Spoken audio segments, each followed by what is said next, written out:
Switzerland আমার dream country. So আমি আজকে মিলান থেকে চলে যাব সুইজারল্যান্ডে। কিভাবে আমি গেলাম সেটাই আজকে আপনাদের সাথে এক্সপ্লেইন করব। খুব সকালবেলা আমি ঘুম থেকে উঠে যাই একটা বাসে করে। আমি এখন ট্রেন স্টেশনে যাব, যেটাকে ওরা চেন্ট্রালে বলে। সো আমি চেন্ট্রালে চলে আসলাম। আসার পরে আমি জানতে পারি যে আমি ট্রেনে করে যেতে পারবো না। ফার্স্টে I have to take a bus. বাসে করে আমাকে ডমোডোসলা যেতে হবে, তারপরে ট্রেন পাবো সুইজারল্যান্ডে যাওয়ার জন্য। সো বাসের টিকিট করে এখন আমি চলে যাচ্ছি বাসে করে ডমোডোসলা। আর যেতে প্রায় আমার 1-1.5 ঘন্টার মতো লেগেছে। ডমোডোসলা থেকে বেসিক্যালি আমার সুইজারল্যান্ডের যে ট্রেনটা, মেন ট্রেনটা, সেটা আমাকে ব্রিগে নিয়ে যাবে। ডমোডোসলাতে নামার পর আমার অনেক ক্ষুধা লেগে যায়। সো আমি এখানে ব্রেকফাস্ট খাওয়ার জন্য ঢুকি। অ্যান্ড এখানকার খাবার মোটামুটি অ্যাফোর্ডেবল প্রাইস ছিল। সো আমি ট্রেনে খাওয়ার জন্য এখান থেকে আমি একটা স্যান্ডউইচ নিয়ে নেই। তারপরে এই যে আমার ট্রেন, যেটা হচ্ছে আমাকে এখন ব্রিগে নিয়ে যাবে। সুইজারল্যান্ডের ট্রেনগুলো অনেক বেশি সুন্দর, বিমানের বিজনেস ক্লাসের থেকেও বেশি সুন্দর। বাট স্যাডলি আমি ভিডিও করতে ভুলে গিয়েছি, যেহেতু আমার কোনো প্ল্যান ছিল না ব্লগ করার। বাট সবাই এখন রিকোয়েস্ট করতেছে ব্লগ দেওয়ার জন্য। সো আমার কাছে যে ভিডিও ক্লিপগুলো ছিল সেগুলোই শেয়ার করছি আপনাদের সাথে। যেতে এখান থেকে প্রায় 1 ঘন্টার মতো লাগবে। সো আমি বসে বসে বাহিরের দৃশ্য দেখছিলাম, এত বেশি সুন্দর। আর আমি একটা মাউন্টেন গার্ল, আমার পাহাড় অনেক বেশি পছন্দ। সেটা দেখে আমার আরও ভালো লাগছিল। টু বি অনেস্ট, আমি ভিডিওতে যতই ট্রাই করি না কেন আপনাদেরকে দেখানোর জন্য, বাট ইন রিয়েল বিউটি তো ডেফিনেটলি ডিফারেন্ট। এটা আমি আসলে ভিডিওতে দেখিয়ে বোঝাতে পারবো না। আর আমার কাছে অত ভালো ক্লিপও নেই যে আপনাদেরকে বোঝাবো। সো চলে আসলাম আমি এখন ব্রিগে। এটা হচ্ছে খুব স্মল একটা সিটি না এক্স্যাক্টলি, এটা সাব সিটি টাইপের। সো সেদিন ছিল সানডেতে সুইজারল্যান্ডে সব কিছু অফ থাকে। আপনি মানুষ খুবই কম দেখবেন, দেখাই যায় না মোস্টলি টাইম। সো এখানে এসে আমি একটা কফি নিচ্ছিলাম because I have two energize myself. Coffee খাওয়ার পর এখন আমি চলে যাচ্ছি এই জায়গাটা এক্সপ্লোর করার জন্য, বিকজ এরপরে আমি চলে যাব এখান থেকে গ্রিন্ডেলওয়াল্ডে। সো এই জায়গাটা আমি ঘুরে ঘুরে দেখছিলাম, আর এই ক্যানেলটা দেখতে পেলাম, এত clean water. And weather was so perfect, Sunny ছিল, টেম্পারেচার খুব ঠান্ডা ছিল, সব কিছু অনেক পারফেক্ট ছিল। রাস্তার পাশে আপনি এরকম র্যান্ডম অনেক অ্যাপেল গাছ দেখতে পাবেন। অ্যাপেল ট্রিগুলোতে অ্যাপেল ধরে আছে, যদিও অ্যাপেলগুলো এখনো ছোট, সেপ্টেম্বরে এগুলো বড় হবে। সো আমি এইভাবেই আশেপাশে সব কিছু এক্সপ্লোর করার পর এখন আমি চলে যাব আমার নেক্সট ডেস্টিনেশন, যেটা হচ্ছে মেন ডেস্টিনেশন আমার, গ্রিন্ডেলওয়াল্ডের এই টিকিটের প্রাইস ছিল বাংলাদেশি টাকায় 18 থেকে 19,000 টাকা, যেটা শোনার পরে আমি একটা হার্ট অ্যাটাক করি। আমার কান্না আসতেছিল, কজ আমার বাজেট এত ছিল না, আমার বাজেট অনেক কম ছিল। অ্যাকচুয়ালি সুইজারল্যান্ড অনেক কস্টলি একটা কান্ট্রি। সো আপনি যদি প্ল্যান করে থাকেন সুইজারল্যান্ডে ভিজিট করার, ডেফিনেটলি আপনার বাজেটটা একটু হাই রাখতে হবে। এটা আমি নিজে না আসলে কখনোই রিয়েলাইজ করতাম না। এইভাবে বাইরের দৃশ্য দেখতে দেখতে আমি চলে যাচ্ছিলাম গ্রিন্ডেলওয়াল্ডে, যদিও আমার মাঝখানে আরেকটা ট্রেন চেঞ্জ করতে হবে। বাট এত সুন্দর সিনারি, আমি জাস্ট ভাবি যারা এখানে থাকে তারা কত লাকি, রাইট? এত সুন্দর একটা জায়গা তারা থাকতে পারছে।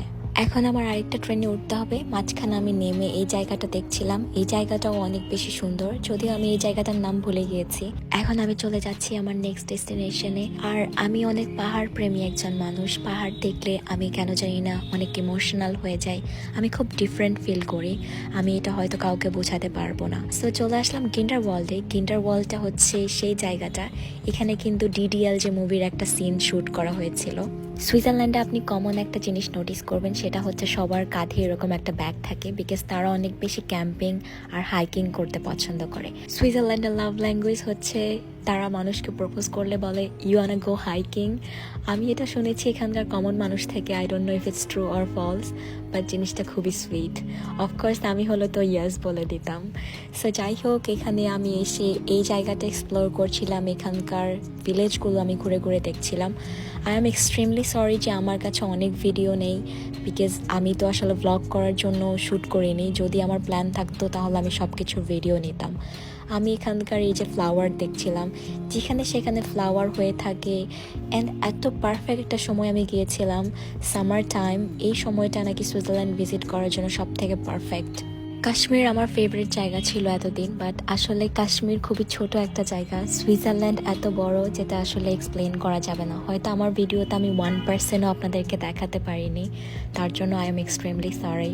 মাশাআল্লাহ, সুবহানাল্লাহ, সুইজারল্যান্ড অনেক অনেক বেশি সুন্দর। আমার জীবনে একটা রিগ্রেট থাকবে, সেটা হচ্ছে আমি লটারবার্নেন যেতে পারিনি। আমি কিন্ডারওয়ার্ল্ডে আসার পরে আর টাইম ছিল না যে আমি লটারবার্নেন যাব। তারপর লটারবার্নেন যেতেও হচ্ছে আমার আবার 20,000 টাকার মতো খরচ হবে। সো আমার বাজেটও এত ছিল না, যেটা ট্রু। বাট ইনশাল্লাহ আল্লাহ যদি আবার আমাকে সামর্থ্য দেয়, আমি নেক্সট টাইম আসলে লটারবার্নেন যাব আমার ফ্যামিলির সাথে। বিকজ লটারবার্নেন হচ্ছে সুইজারল্যান্ডের one of the most beautiful village, যেখানে যাওয়ার আমার অনেক বেশি ইচ্ছা। আর ইউরোপের মানুষ অনেক বেশি সুইট, অনেক হাম্বল। আপনি যদি রিকোয়েস্ট করেন পিকচার তুলে দেওয়ার জন্য, ভিডিও করে দেওয়ার জন্য, তারা করে দেবে। তারা অনেক বেশি সুইট। প্রতিটা জায়গা এত বেশি সুন্দর, এত মেসমারাইজিং, আমি আপনাদেরকে ভিডিওতে বোঝাতে পারছি না। বিকজ ভিডিওতে আসলে সব কিছু ক্যাপচার করা পসিবল হয় না। সো কিন্ডারওয়ার্ল্ডে 2-3 ঘন্টা টাইম স্পেন্ড করার পর, এক্সপ্লোর করার পর, এখন আমি চলে যাচ্ছি ইন্টারলেকেনে। ইন্টারলেকেন হচ্ছে একটা লেক। এখন যে লেকটা আপনারা দেখতে পাচ্ছেন, এই লেকটা পুরোটাই জুড়ে হচ্ছে ইন্টারলেকেন। অ্যান্ড এত সুন্দর একটা জায়গা। আমি নেমেই হচ্ছে এই ইন্ডিয়ান রেস্টুরেন্টটাতে ঢুকে পড়লাম। এখানে আমি লাঞ্চ করি ভাত আর খাসির মাংস, যেটার বিল আসে 7,500 টাকা বাংলাদেশি টাকায়। সো আমি 7,500 টাকা দিয়ে কখনোই বাংলাদেশ হলে ভাত আর খাসির মাংস খেতাম না, trust me. Switzerland is super costly. আমি তো পুরো কান্নাকাটি শুরু হয়ে গেছে আমার, বিকজ আমার সব টাকা অলমোস্ট শেষ। সো খাওয়া দাওয়া করে আমি এই লেকটাতে চলে আসলাম। অ্যান্ড ইটস সো পিসফুল, কি বলবো, এত শান্তি লাগতেছিল।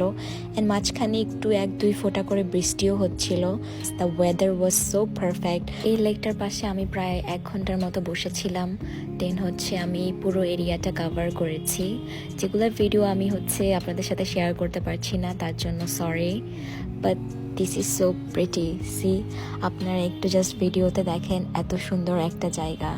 এখন আমি আবার ব্যাক চলে যাচ্ছি মিলানে। এক্স্যাক্টলি যেভাবে 3টা ট্রেন তারপর একটা বাসে করে আমি এসেছিলাম, সেম ওয়েতে এখন আমি চলে যাচ্ছি মিলানে। বিকজ আগামীকালকে আবার আমার আরেকটা কান্ট্রিতে চলে যেতে হবে। Thank you so much everyone for watching. সবাই ভালো থাকবেন, নিজের খেয়াল রাখবেন। আল্লাহ হাফেজ। অ্যান্ড অবশ্যই ইনশাল্লাহ আমিও দোয়া করি আপনারাও একদিন সুইজারল্যান্ড ভিজিট করতে পারেন।